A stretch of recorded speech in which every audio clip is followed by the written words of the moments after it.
Et nous avons reçu un mail de Josie de Papara. Coucou Lolo et Mathéo. Bonjour Josie.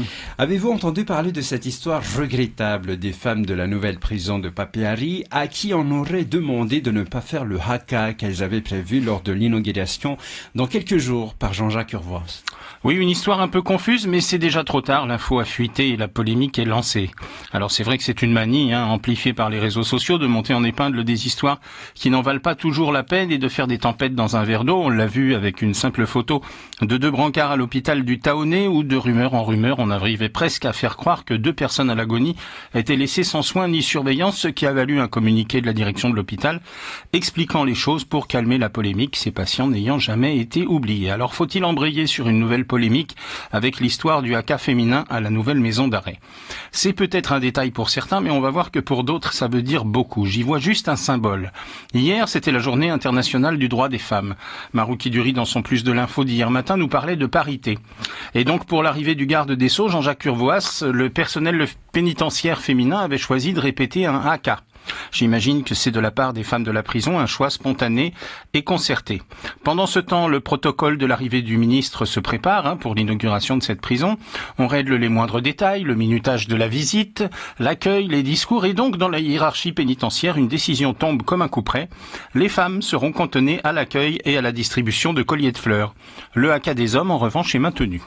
Apparemment, ce n'est pas un problème de timing, et de toute façon, un haka, c'est assez rapide.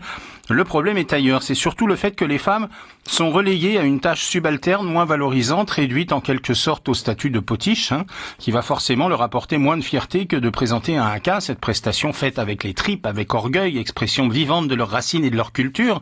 À partir de là, la rumeur commence à se propager, teintée de sexisme, puisque seuls les hommes pourront représenter le haka. Dans un deuxième temps, la direction de l'établissement pénitentiaire précise que c'est un malentendu, que les femmes pourront danser, mais pas un haka, c'était pas prévu.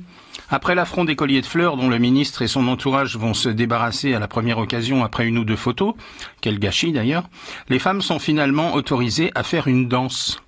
Oui, mais pardon, et répéter un haka, c'est pas la même chose. Alors je ne peux pas croire que ces décisions soient locales. On sait ici la valeur et la signification d'un haka. On ne propose pas de remplacer par une petite danse. On a vraiment l'impression qu'il faut, pour le plaisir visuel et éphémère du garde des Sceaux, entretenir à fond l'image de la carte postale, la virilité d'un haka d'un côté avec les hommes, et l'exotisme cliché des vainés se tortillant dans le premier tamouré venu. On est visiblement dans le pire stéréotype et la caricature, et au lendemain de la journée du droit des femmes, ça ne pouvait pas plus mal tomber. Lorsqu'une femme qui choisit un métier difficile comme gardien de prison est réduite à un rôle de potiche lors d'une cérémonie, je me dis qu'il vaut mieux déclencher une polémique que de passer sous silence une injustice. Quelle injustice en effet.